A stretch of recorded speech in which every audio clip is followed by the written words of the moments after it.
The wanderer asked the craftsman, "How do you make such perfect sculptures?"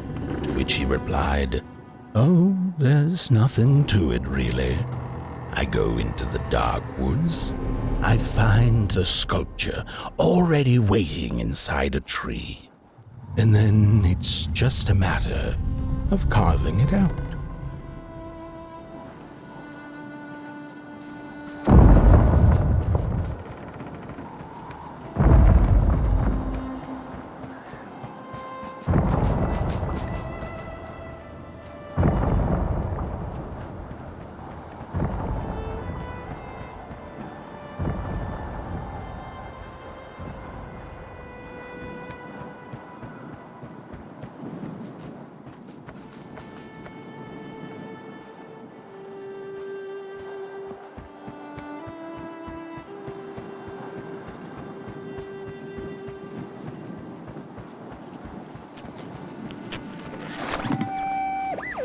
When I was a child, I exchanged letters with a monster in the woods. We were best pals, and we shared all our secrets with each other.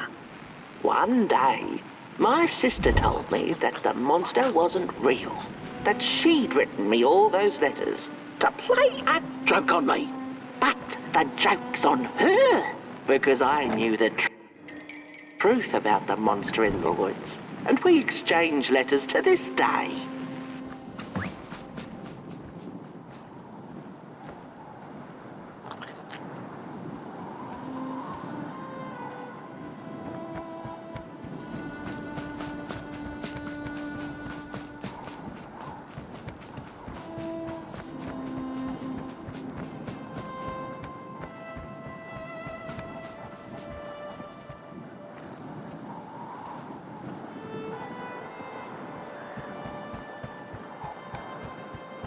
Hark!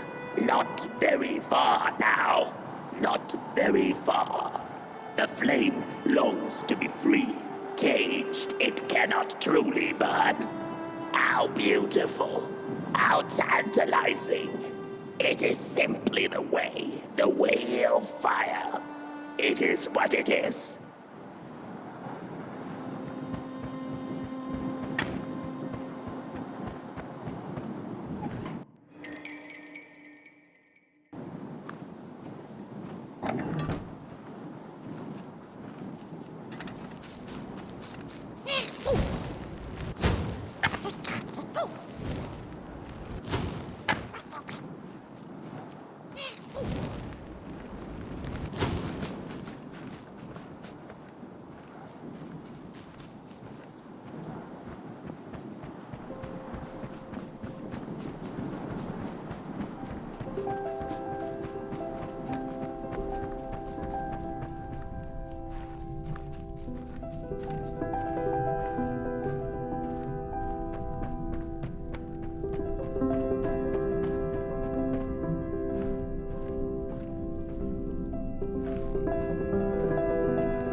When the nameless maker lost his creation to the dark, he went back to the great drawing board.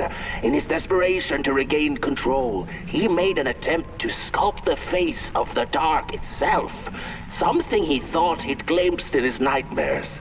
But the face wormed itself out of his mind's eye, and instead his twisted sculptures came alive, grinning and many-legged. Thus, the grinners escaped and seeped into this world as a reminder to the Maker that there's always something to smile about, even when things don't go the way you hoped.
Whoa there! You look like you're about to move a mountain. That's what I get for trying to get in the way of a flame and its destination. Let him walk his walk. Ain't nothing gonna stop him now, looks like. Fare thee well now, burnt one. You're going to Moon Mountain, and that walk is for you alone. You have a tough decision ahead of you to make, just like the ones who came before. But they're all long gone. In the end, all there's left to follow is your own heart.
When I was a child, I exchanged letters with a monster in the woods. We were best pals, and we shared all our secrets with each other. One day, my sister told me that the monster wasn't real, that she'd written me all those letters to play a joke on me. But the joke's on her, because I knew the truth about the monster in the woods, and we exchange letters to this day. Oi, you the caretaker of this little fireball? What were you thinking, letting him run off? Don't you know how precious he is? Oh, yes you are. A real sunbeam. Who took the sun away? We Merkles used to ask until it finally ceased to matter. Night skies like these, trouble seems so far away, doesn't it?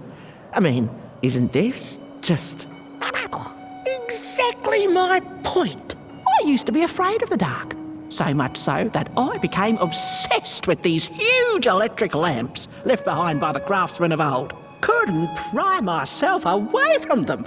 I'd sleep outdoors and under their blinding radiance. One day, I woke up to the noise of quivering planks and nails. And would you believe it was my own house leaving me? It had gotten so restless it grew a pair of legs, took a name and went on a hike. Housey was its name, bless its soul. Houses have no imagination. But I bet it had a grander adventure than I could ever imagine.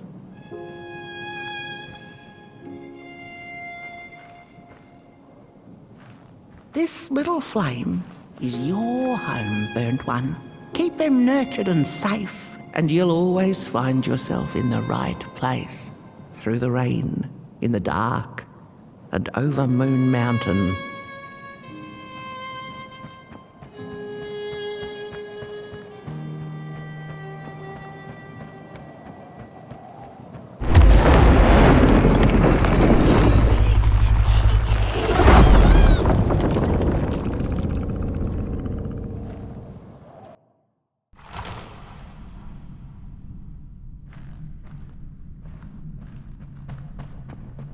What is the dark? Is it ugly and cruel? Is it a place for monstrosities, for fools lost in the woods? A terrible void where all your nightmares come true.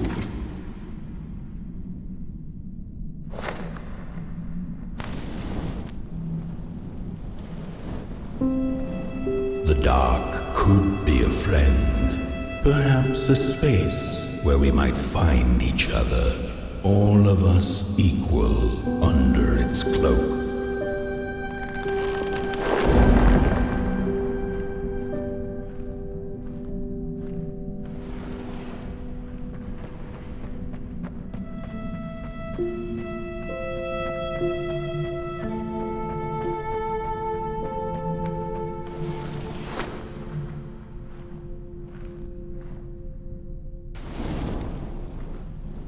The dark could be an embrace and the release of the old, like taking off a tight shoe, laying bare one's feet, and taking a first step onto a new adventure.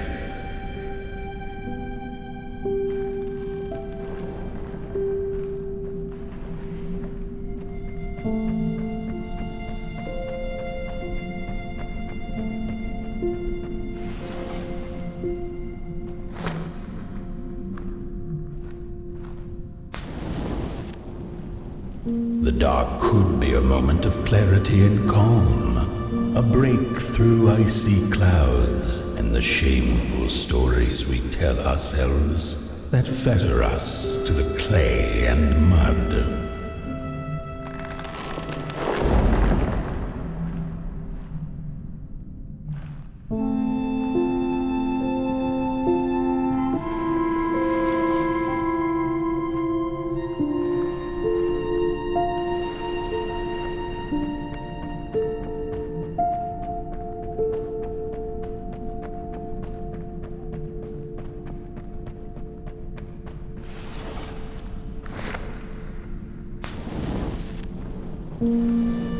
The dark could be the space and time that we need to recover from the death of a dream and the quiet promise of new beginnings waiting on the other side of grief.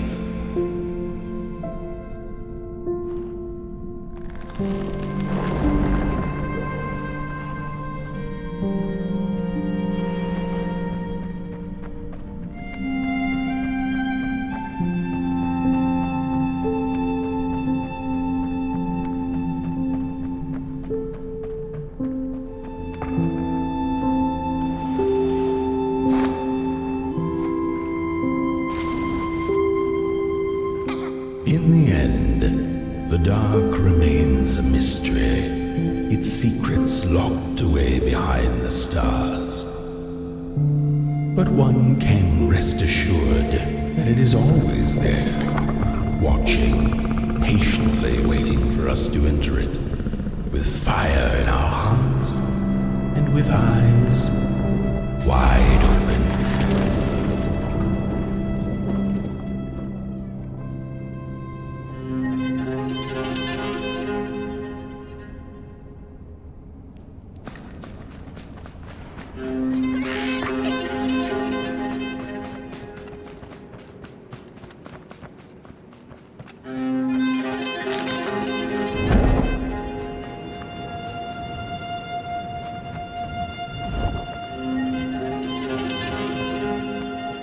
You've arrived.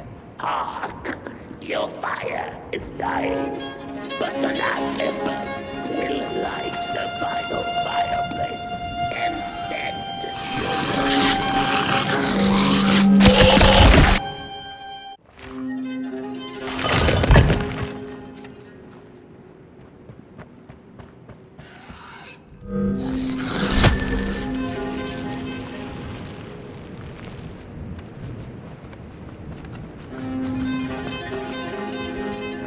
you've arrived.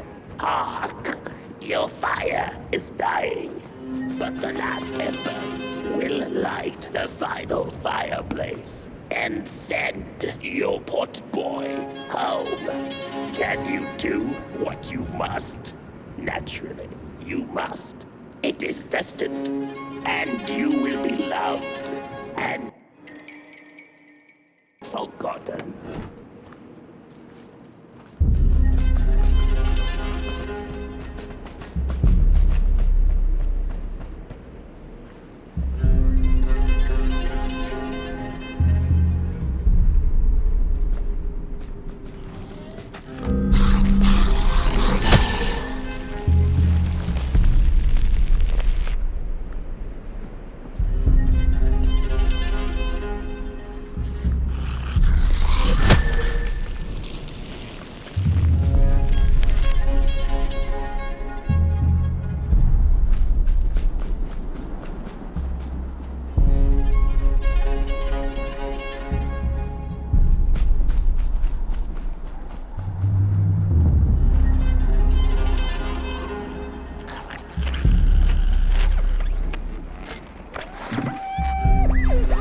The first two-legged beings did prosper under the first sun, but it didn't matter how much they bathed in its light. They craved more.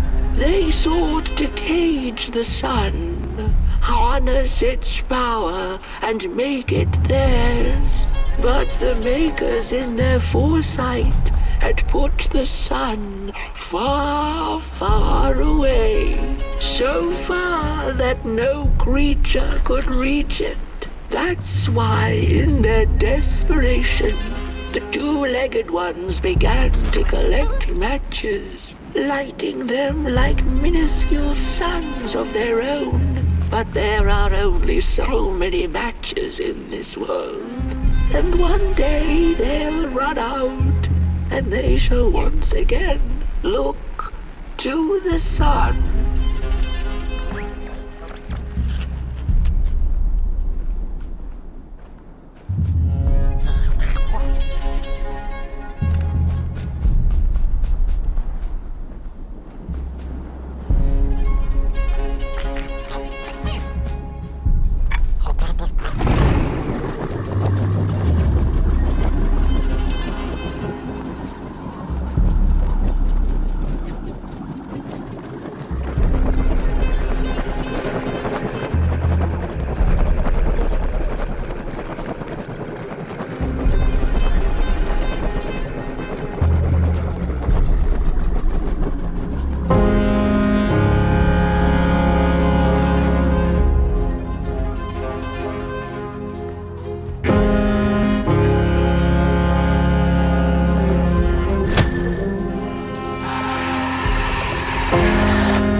I had this wretched gut feeling like something was up, like something was on the way, a danger I never could have guessed. I figured that's just how I always feel, and my worries seldom come true. And now here I am, and I have been for some time now, and it just won't come back.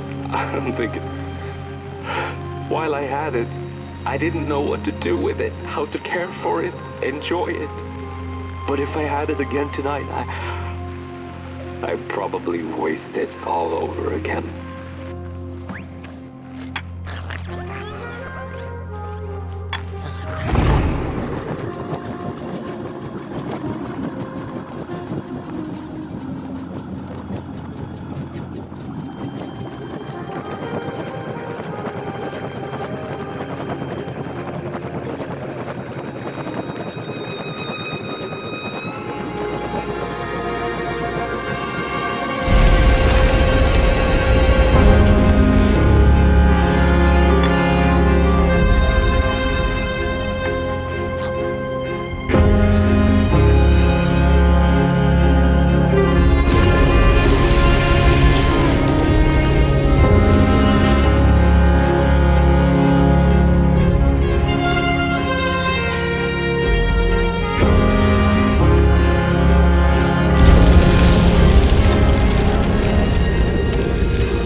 Once upon a time, some folk on the other side of this and that had the most strange and beautiful dream.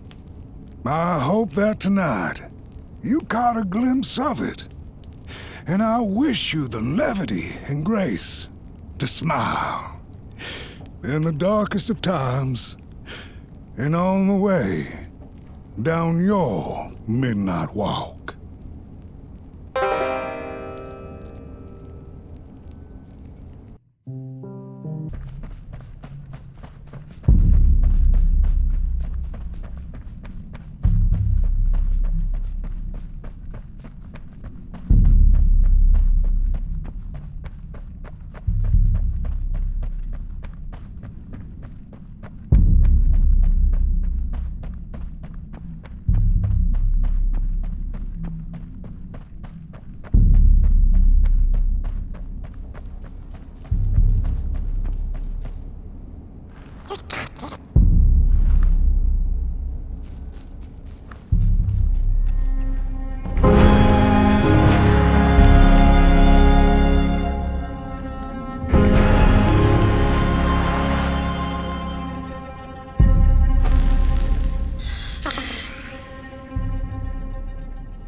Once upon a time, some folk on the other side of this and that had the most strange and beautiful dream.